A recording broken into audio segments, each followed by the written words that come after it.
Okay, so let me take this opportunity to welcome everybody to the first graduation ceremony of the Marian University College.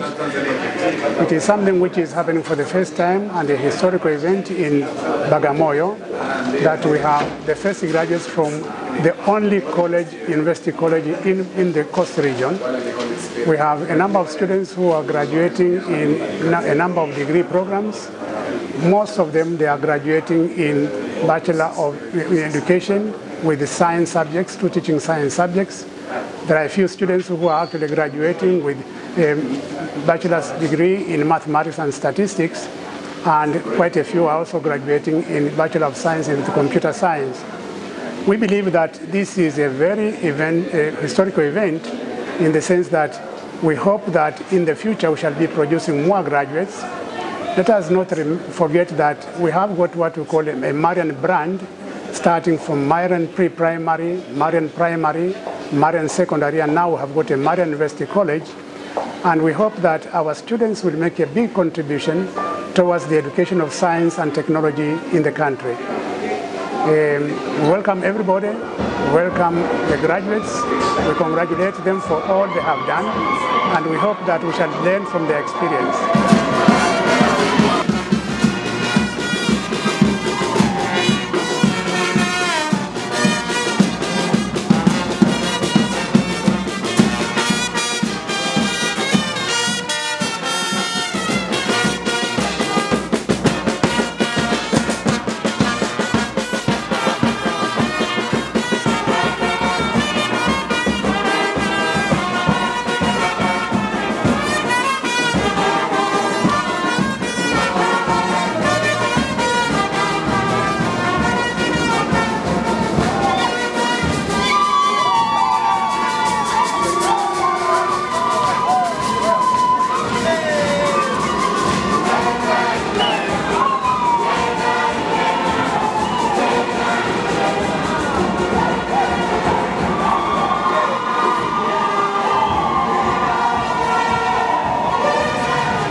Father Dr. Claudius Nkwera, mwanasheria wa Chuo Kikuu cha Mtakatifu Agustino,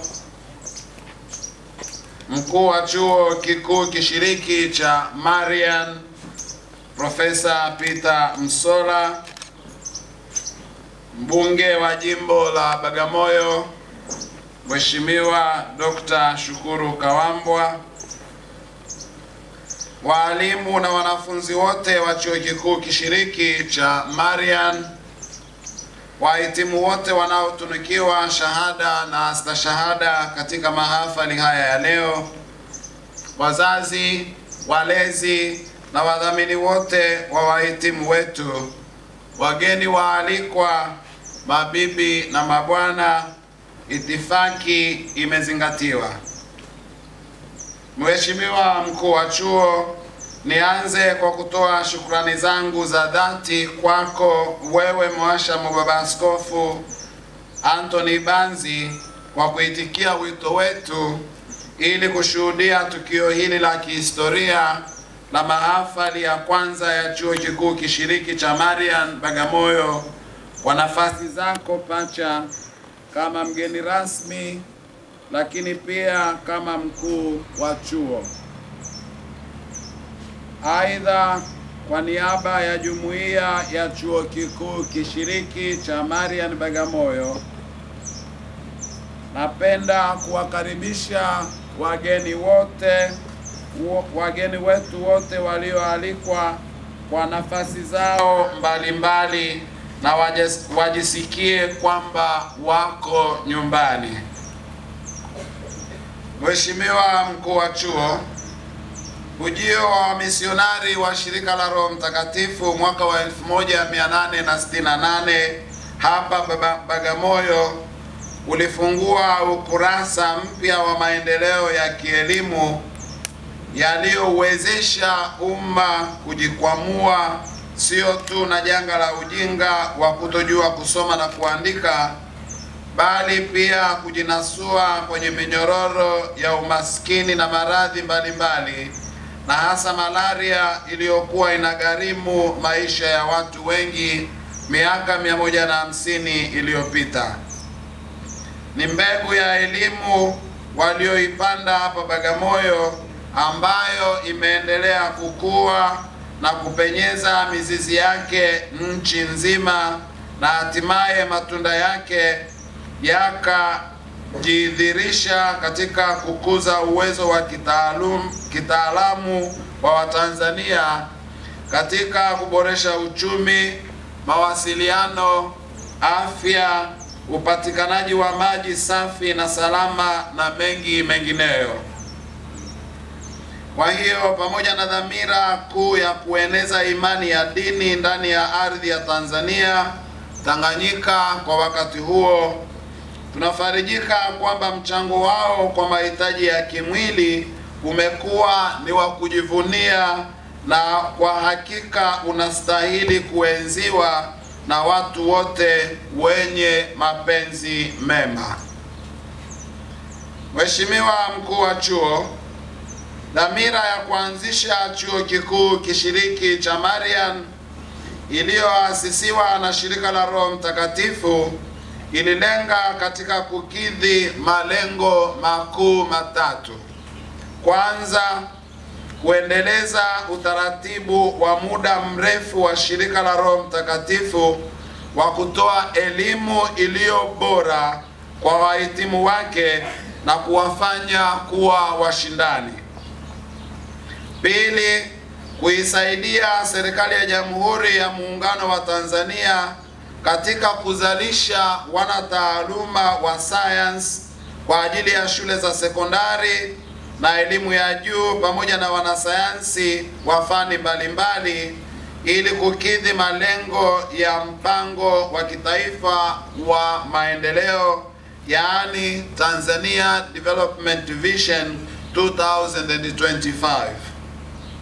Tatu, uwepo wa chuo hiki utakuwa kichocheo cha kukidhi matakwa ya serikali ya awamu ya 5 ya kuwa na uchumi wa viwanda ili kuiwezesha Tanzania kufikia uchumi wa kati.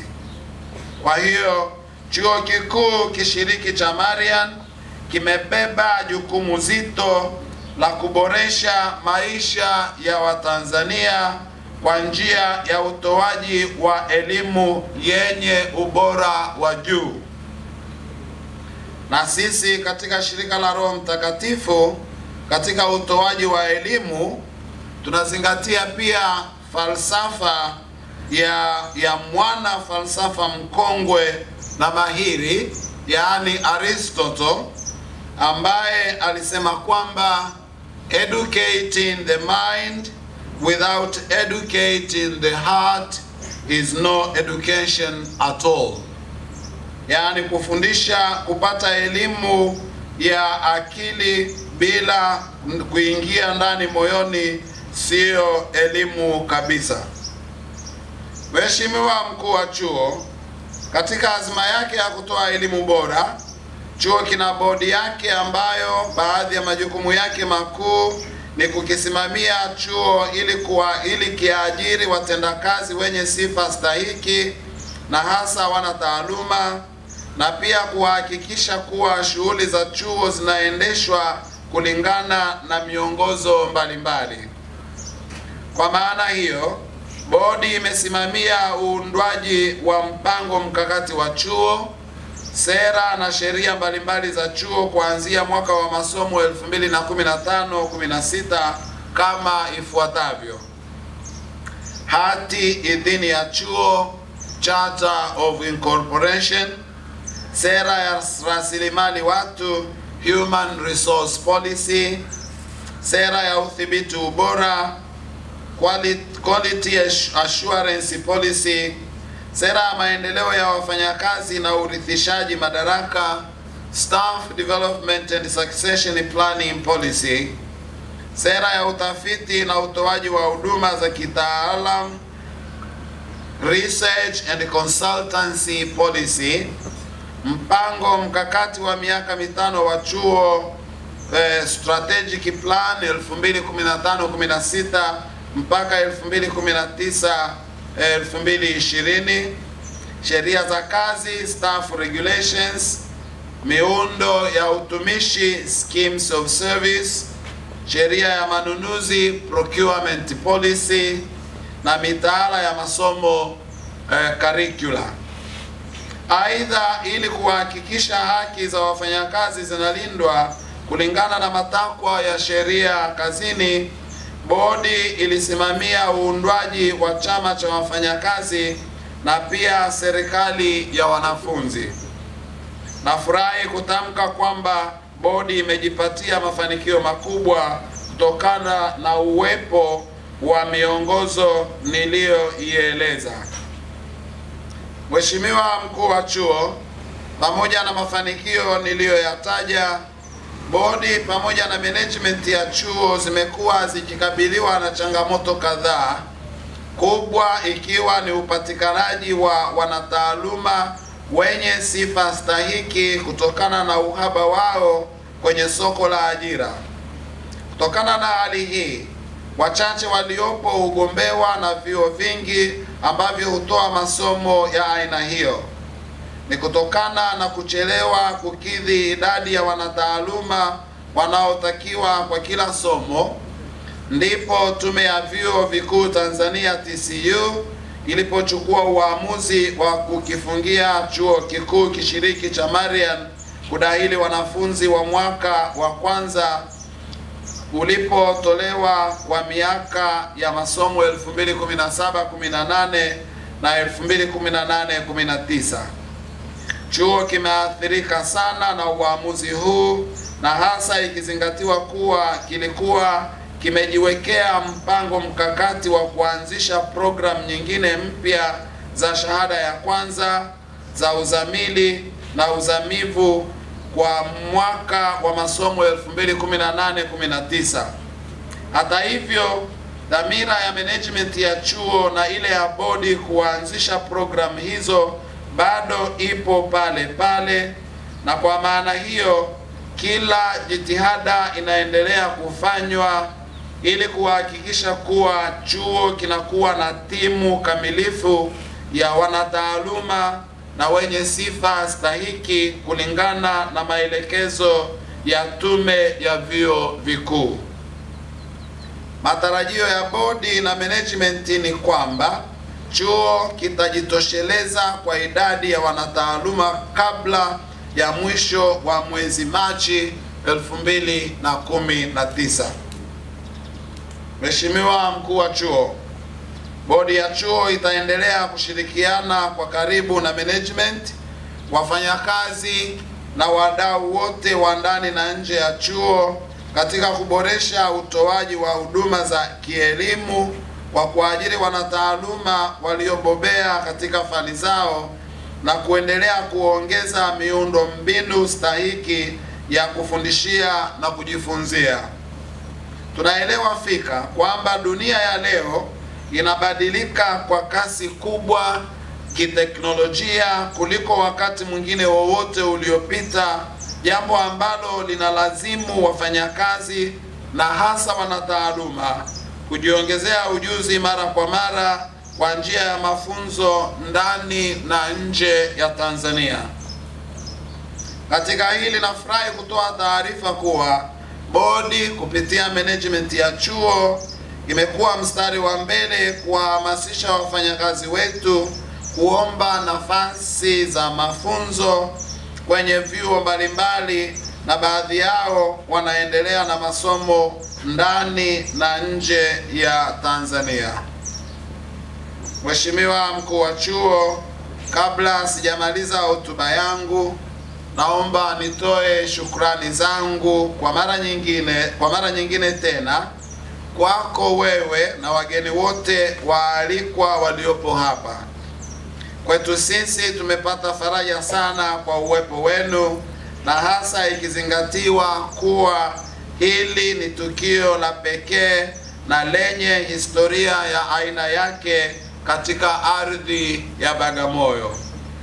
Imani yetu ni kwamba tutapata ushirikiano wenu na Watanzania wote kukilea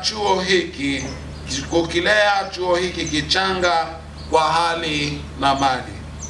Mheshimiwa Mkuu wa Chuo na wageni waalikwa, asanteni sana kwa kunisikiliza.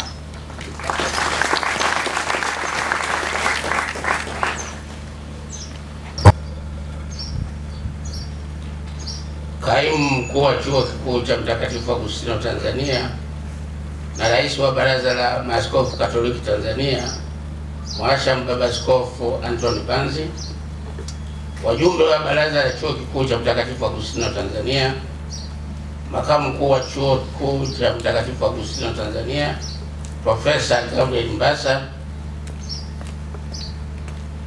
Mwenyekiti wa Bodi ya Utawala wa Chuo Kikuu Kishiriki cha Marian, Father Philip Masawa ambaye ametoka kuzungumza sasa hivi, Mwanasheria Mkuu wa chuo Father Mkwela,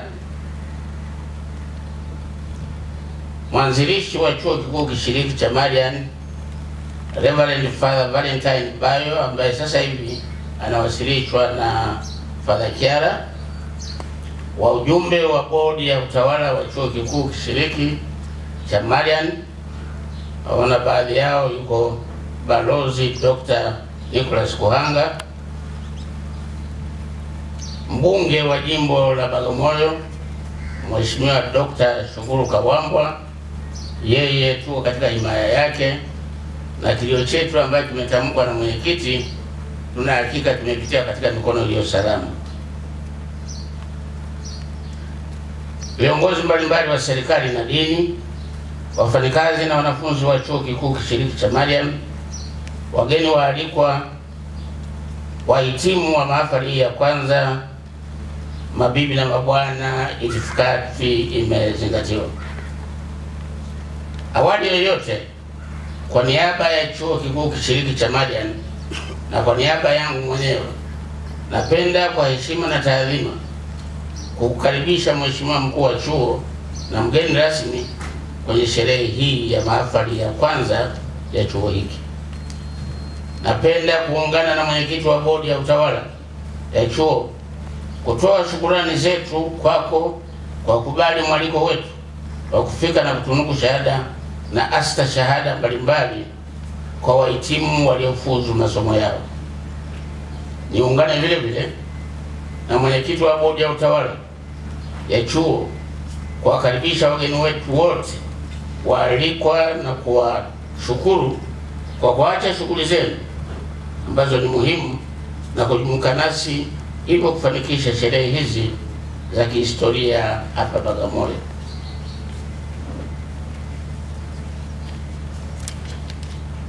Mheshimiwa Mkuu wa Chuo, sherehe hizi za mahafali ya kwanza zinafanyika kwa mujibu wa hati idhini ya Chuo Kikuu cha Mtakatifu Agustino Tanzania ya mwaka 2010 kama ilivyosomwa na Mwanasheria Mkuu, sehemu ya pili kifungu cha 7. Na kwa mujibu wa hati hiyo, kama mlivyosikia, chuo kimepewa mamlaka ya kutunuku shahada, stashahada na astashahada kwa wahitimu waliofuzu masomo yao. Aidha, mkuu wa chuo ndio mwenye mamlaka kisheria ya kutunuku wahitimu wote wa chuo. Hivyo tunakushukuru kwa kutenga muda wako kuja kuungana nasi ili kutekeleza wajibu wako huu wa kisheria. Mheshimiwa Mkuu wa Chuo, Seneti ya Chuo Kikuu cha Mtakatifu Agustino Tanzania katika mkutano wake wa 39 uliofanyika tarehe 28 mwezi wa 8 mwaka 2018 iliidhinisha kuwa wahitimu 326 waliomaliza masomo yao mwaka 2017-18 na kufaulu masomo yao na kutimiza mahitaji mengine stahiki watunukiwe shahada na hasa shahada za chuo kikuu katika fani walizosomea. Kati ya wahitimu hao ambao nimesema ni 326, 325 ni wa shahada ya kwanza na mmoja ni wa asta shahada. Mheshimiwa Mkuu wa Chuo, wahitimu hao 326 wanaostahili kutunukiwa asta shahada na shahada za kwanza za Chuo Kikuu cha Mtakatifu Agustino Tanzania wako katika makundi yafuatayo. Kundi la kwanza ni shahada ya kwanza ya elimu na sayansi, yaani Bachelor of Education in Science, this is 2 teaching subjects, wakiwa na masomo mawili ya kufundisha. Me wako 223, K wako 69, hivyo jumla ni 292. Shahada ya kwanza ya sayansi katika masomo ya hisabati na takwimu, yani Bachelor of Science in Mathematics and Statistics, Me ni 20, K ni 9, jumla ni 29. Shahada ya kwanza ya sayansi ya kompyuta, yani Bachelor of Science in Computer Science, Me ni 4, K hakuna, kwa jumla yao ni 4. Na asta shahada ya habari na teknolojia, yani Certificate in Information Technology, ni 1 mwanamume na jumla yake ni 1. Kwa jumla wanakuwa 326. Katika 326, 78 ni K ambayo ni 24%. 248 ambayo ni 76%, hawa ni Me. Mheshimiwa Mkuu wa Chuo, naungana vile vile na mwenyekiti wa bodi ya utawala wa chuo kuwapongeza kwa dhati watunukiwa wote kwa juhudi zao zilizowezesha kufikia hatua hii ya mafanikio, na kwamba wahitimu hawa watakuwa ni mabalozi wema wa kukitangaza chuo chetu kwa uwezo wao wa kitaaluma, kwa tabia, uadilifu na uchapakazi. Mheshimiwa Mkuu wa Chuo, pamoja na kwamba tunategemea hayo, tayari tumeshapokea ripoti, kwa sababu wahitimu wetu wa leo walio wengi wameshapata ajira hata kabla ya kupewa cheti, na wanasifiwa kwa kazi nzuri wanayofanya ukilinganisha na wahitimu wa kutoka vyuo vingine. Mheshimiwa Mkuu wa Chuo, tunaishi katika karne hii ya 21 ya sayansi na teknolojia yenye ushindani mkubwa kama nilivyosema mwenyekiti wa bodi. Hivyo naungana na mwenyekiti wa bodi ya utawala kuwaasa wahitimu wetu wazingatie ajenda ya kujiendeleza kielimu ili waweze kuwa washindani wazuri katika soko la ajira na kujiajiri ili kushiriki kikamilifu katika ujenzi wa taifa letu. Mheshimiwa Mkuu wa Chuo, chuo kimekuwa kikitekeleza majukumu yake kwa kufuata mpango mkakati wa miaka 5 wa mwaka 2015-16 mpaka 2019-20 wa chuo kikuu kishiriki cha Marian. Baadhi ya mambo yaliyotekelezwa yameshatajwa na mwenyekiti, lakini katika miaka hii mitatu ni pamoja na ujenzi wa jengo kuu la taaluma, yani Hekima Building, ambao umefikia 95%, ukarabati jengo lililokuwa maktaba na kuwa maabara za sayansi, waajiri wanataaluma na waendeshaji, kutayarisha na kutumika kwa sera mbalimbali, kuanzisha kwa mahusiano yani Memorandum of Understanding na vyuo vikuu vya taifa vya Tsinghua huko Taiwan, Pisa ya Italy na Duquesne ya Marekani. Vile vile kumekuwa na ununuzi wa vifaa vya kufundishia kama vile kompyuta, darubini, vitabu na kadhalika, na kuanzisha kitengo cha ithibati yani Quality Assurance Policy hapa chuoni. Mheshimiwa Mkuu wa Chuo, pamoja na mafanikio niliyoyaeleza hapo juu, chuo kinakabiliwa na changamoto mbalimbali, ikiwa ni pamoja na zile alizotaja mwenyekiti wa bodi. Nazo ni ukosefu wa hosteli za kutosha kwa wanafunzi wetu. Pili, kutokuwa na maabara ya kisasa ya utafiti, yani research laboratory. Tumesha design, michoro iko tayari, tunatafuta wafadhili. Na la tatu ambalo nilizungumzia mwenyekiti, ni zuio la kutokudahili wanafunzi wa mwaka wa kwanza kwa miaka 2 mfululizo kutokana na matakwa ya Kamisheni ya Vyuo Vikuu Tanzania ya TCU, na hivyo kusababisha upungufu mkubwa wa wanafunzi na kufanya miundombinu pamoja na rasilimali watu kuto kutumika ipasavyo. Ninafurahi kwa kufahamisha ya kwamba shirika la Roho Mtakatifu likishirikiana na uongozi wa chuo linazifanyia kazi changamoto hizo ili chuo kiweze kufikia malengo yaliyojiwekea. Katika wanataaluma waliokuwa wanahitajika wa kuongezwa walikuwa takribani 17, na wanataaluma 8 tayari wamesharipoti, na wengine wanakuja kwenye interview tarehe 8 mwezi ujao, na nafikiri kwamba hata kabla ya kufikia Machi 2019 tutakuwa tumepata hao wahitimu wote. Mheshimiwa Mkuu wa Chuo, matarajio ya chuo ni kuendelea kupanua udahili wa wanafunzi na kuongeza idadi yao, kuboresha mafunzo, utafiti, ushauri na huduma za kitaalamu katika jamii. Mheshimiwa Mkuu wa Chuo, chuo kimefikia hatua hii ya kimaendeleo kutokana na misaada na ushauri wa wadau mbalimbali, ikiwemo Baraza la Maaskofu Katoliki Tanzania yani TEC, Baraza la Chuo Kikuu cha Mtakatifu Agustino Tanzania, na bodi ya utawala wa chuo hiki, na tunatoa shukrani za dhati kwa mamlaka zote nilizozitaja.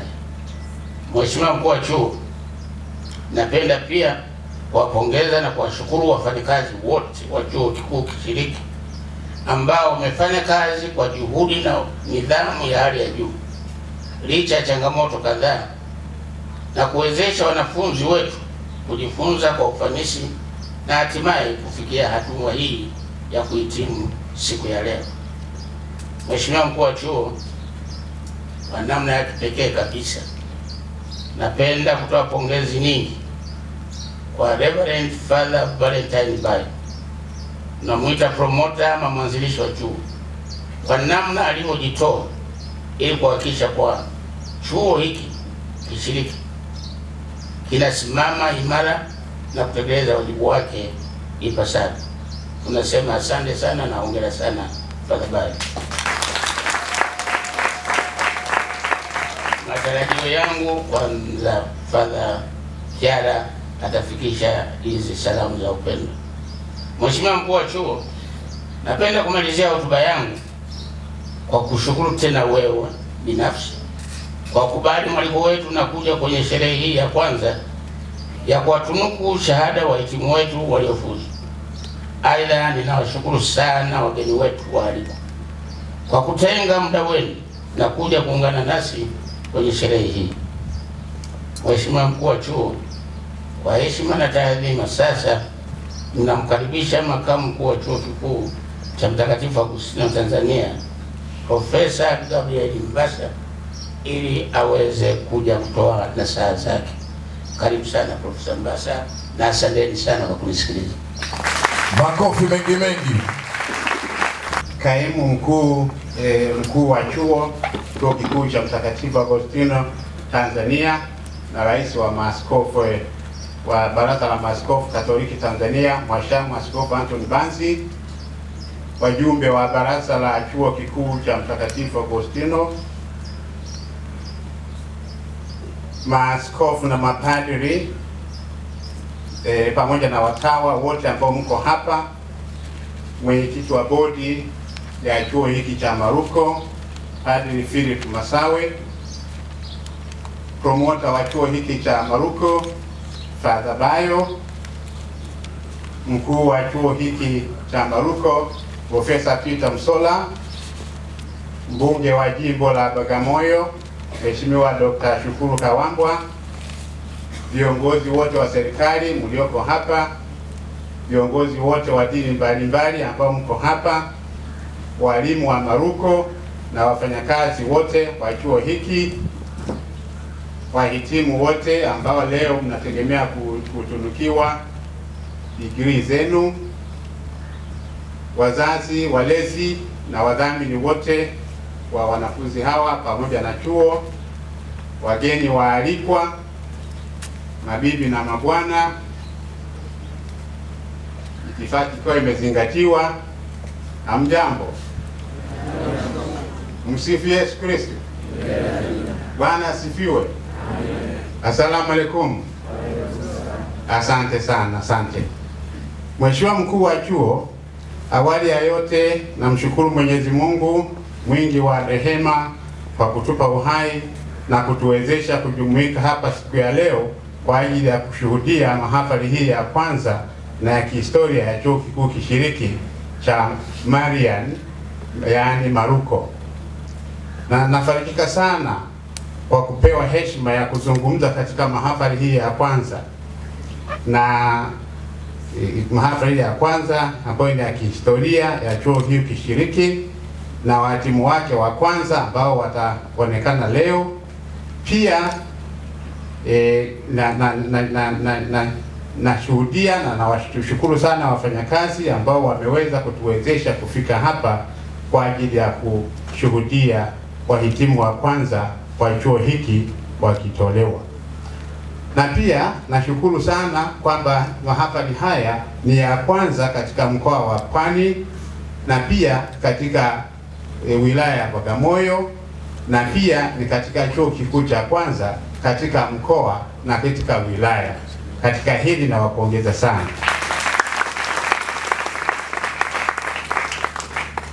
Napenda kutoa pongezi nyingi sana kwa wahitimu wetu kwa juhudi kubwa ambazo mmezionyesha kimasomo kwa kipindi chote cha miaka mitatu ambacho mlikuwa hapa. Matokeo ya juhudi hizi kusema kweli ndio yaliyotufikisha hapa sisi pahala hapa ambapo tunashuhudia wahitimu wetu wakitunukiwa shahada katika program mbalimbali za masomo, ngazi ya shahada ya kwanza, astashahada ya chuo kikuu kishiriki cha chuo kikuu cha Mtakatifu Agustino, ambacho hiki ni chuo kikuu kishiriki cha hicho chuo.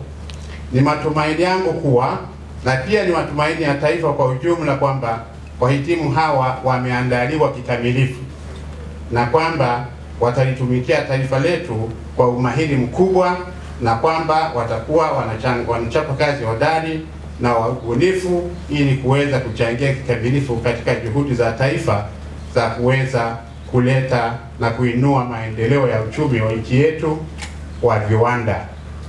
Aidha, ni matumaini yangu kwamba wahitimu hawa wameandaliwa ipasavyo kuweza kutathmini uzalendo kwa taifa lao, uzalendo ambao utawawezesha kuweka maslahi ya taifa letu mbele na kushiriki kwa nguvu zote kupiga vita rushwa pamoja na ufisadi ambavyo ni maadui wakubwa wa haki katika jamii yetu. Mheshimiwa mkuu wa chuo, ni dhahiri kwamba mafanikio haya tunayoyaona leo ni matunda ya ushirikiano wa karibu kati ya chuo, watu binafsi, taasisi mbalimbali. Kwa hiyo napenda kuchukua nafasi hii kuupongeza uongozi wa chuo kwa kufanikisha kupata idadi hii kubwa ya wahitimu kwa mara ya kwanza. Hawa wa kwanza ni kwamba wengi wao wakiwa ni walimu waliobobea katika masomo ya sayansi na hisabati. Hii kwa kweli ni pongeze kubwa sana, kwa sababu wanaongeza walimu watakaoenda katika shule za sekondari, walimu wa sayansi, na wapongeza sana. Napenda pia kuwapongeza na kuwashukuru walimu na wafanyakazi wa chuo hiki kwa juhudi zao ambazo zimechangia sana kwa kiasi kikubwa katika kupata mafanikio haya ambayo tunayashuhudia leo.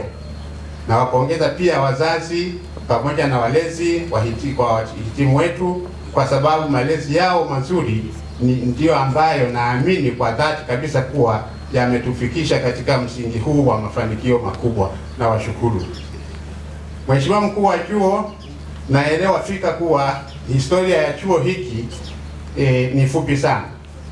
Chuo hiki kilianza, kina umri wa miaka mitatu kwa sababu kilianzishwa 2015.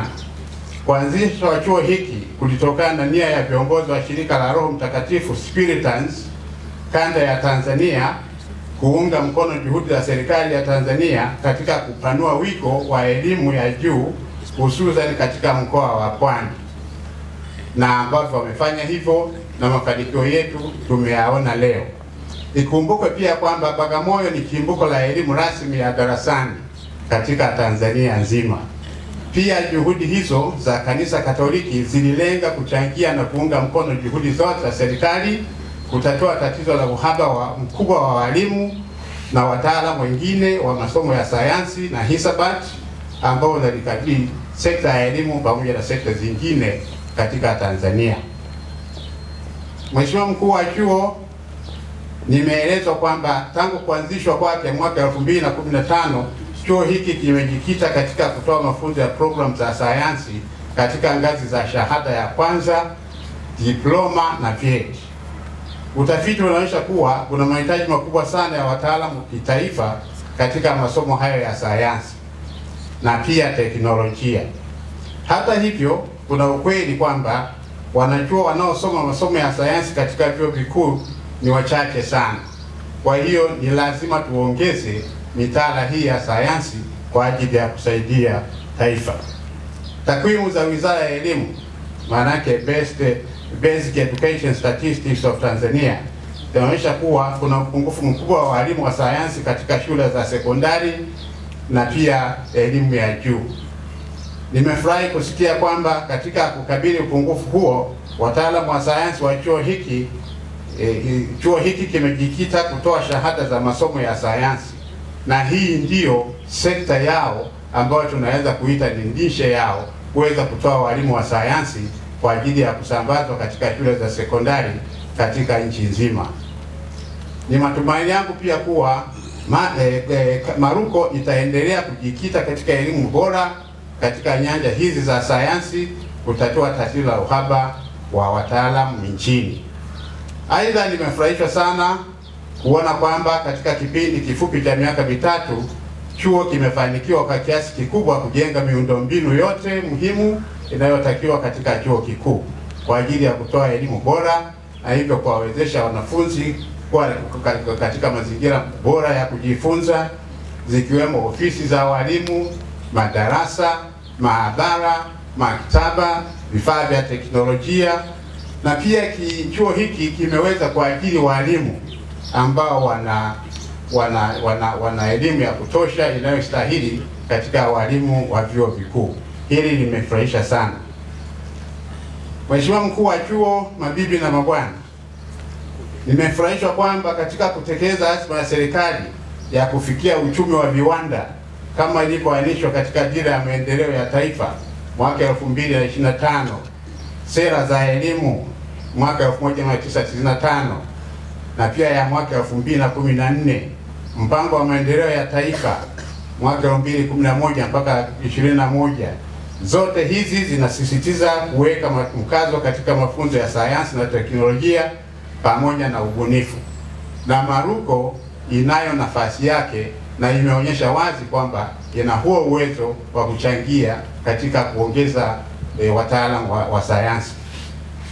Maruko imeazimia kutekeleza mpango kazi wake kwa miaka mitano, Maruko Strategic Plan 2015 mpaka 2020, ili kuunga mkono juhudi za serikali kupata wataalamu wenye sifa stahiki kwa kuanzisha programu mpya ya shahada ya masomo ya kwanza. Pia imeanzisha degree za masters, uzamili na uzamivu katika nyanja mbalimbali hizi za sayansi. Pia chuo kimepanga kupanua na kujenga miundombinu mpya ili kukiwezesha chuo kudahili wanafunzi wengi zaidi, kuboresha utafiti katika maeneo mbalimbali ya sayansi kuimarisha ushirikiano chuo cha Maruko na chuo vikuu vingine ndani na nje ya nchi kwa ajili ya kulenga kuwajengea uwezo watafiti wetu na kuwapa uzoefu katika ubunifu. Pamoja na mpango mkakati huo mzuri wa Maruko, napenda kuwashauri kuwa katika karne hii ambayo tunayo, pale panapoanzishwa programu mpya, zijikite katika kuanzisha programu zifuatazo. Programu ya kwanza inayowasaidia na kuwawezesha walimu kutumia teknolojia za kompyuta kuboresha ufundishaji na jinsi ya kujifunza. Kufundisha madarasa makubwa kwa kutumia teknolojia kitu tunaita digital. Programu ya pili, kutoa elimu ya hesabu na bima, actuarial science, na hesabu za uchumi, mathematics and economics, zinazomwezesha mhitimu kuchangia kikamilifu katika sekta ya biashara na viwanda. Programu ya tatu ni aina zinazofundishwa sayansi ya viumbe vya mimea ya bahari, kwa mfano mariculture, kwa sababu chuo hiki kiko na bahari hii hapa, ni lazima kiitumie kutoa sayansi ambazo zinasaidia kupata uchumi kwa kutumia bahari hii. Hii inaitwa blue economy. Mkumbuke pia chuo kikuu kishiriki cha Marian kimepata bahati kubwa kukaa karibu na bahari. Kwa hiyo zianzishe digrii hizo kwa sababu malighafi ya programu hizo ipo hapa karibu. Programu zingine ni zile zinatoa elimu ya electronic kwa ajili ya kubuni, kuunda na kukarabati, kudesign na kutengeneza, kulipea vifaa vya electronic. Sasa hivi tumezoea kutumia vifaa vya electronic, ikiharibika unatupa. Tutafute wataalamu, tufundishe wataalamu wanaweza kuvikarabati na kuvirekebisha ili viweze kutumika tena. Maeneo mengine ambayo ingefaa kufikiriwa kuanzishwa programu za masomo ni pamoja na nyanja za nishati endelevu, sustainable renewable energy, nishati mbadala, badala ya kutumia mkaa kila siku, nishati mbadala ni muhimu sana. Usalama wa mitandaoni, kuweza kuwafahamu ambao wanakiuka maadili na kuweza kuharibia watu katika mitandao. Watu wanarusha ujumbe, hela uniwekee katika hii simu, jina litatokea hili, wakati humjui. Kwa hiyo chuo tunakiomba kianzishe mipango hiyo ya kufundisha wataalamu wa kutusaidia katika maeneo yanayokuwa ya kutumia vibaya mitandao. Pharmaceuticals, kutengeneza kemikali kwa ajili ya shule za sekondari na pia madawa ya mifugo na viumbe vingine. Pamoja na programu hizi ambazo nimependekeza, ambazo tunashauri zianzishwe, pamoja na biosafety, mazingira yetu yawe salama kwa ajili ya huduma hizo ziingizwe pia katika mitaala yenu. Haya yote yanalenga kukifanya chuo cha Marian kiweze kuchangia kikamilifu katika kusukuma taifa letu kwenda kwenye mafanikio ya uchumi, ya viwanda, na pia sana taarifa ya kuwepo kwa utayari wa ushirikiano mzuri baina ya Maruko na vyuo vingine vya nje, ikiwemo chuo kikuu cha Tsinghua cha Taiwan, vyuo vikuu vya Italy pamoja na Marekani, na huwa zinaelekezwa katika kutatua changamoto hizo. Chuo ni kichanga na kina changamoto nyingi, na nguvu zinaelekezwa kwenye kutatua changamoto. Nimeelezwa kwamba chuo kimejitahidi sana kutatua changamoto zinazotokana na uchanga wake, pamoja na kuweka mikakati ya kuhakikisha kwamba chuo kina fedha ili kutosha kujiendesha chenyewe. Chuo kina wahadhiri na wataalamu wengine, chuo kina miundombinu mizuri, kina sera, kushirikiana na watu wengine wa mataifa ili waweze kukuza ushirikiano wao. Nimefurahi kusikia kwamba kuna maabara inatengenezwa ya utafiti ambayo itawasaidia watafiti wa chuo hiki nao kubobea kwa kutafiti pamoja na wenzao ili waweze kuonyesha hata makabrasha kuprint vitabu kwa ajili ya kusambazia katika masomo shida. Nimefurahi kusikia kwamba Maruko imeanzisha mfuko wa namna hiyo, Maruko Foundation, ambao wadau mbalimbali wanaweza kuhamasika na kuchangia kidogo kidogo katika mfuko huu. Hii ni kwa sababu ya kuendeleza chuo chetu hiki. Njia ya pili, napenda kuchukua nafasi hii kwa hasa wahitimu wahitimu hawa wa kwanza wa chuo hiki ambao wanatunikiwa leo. Napenda kuwaasa kwamba wachukulie fikra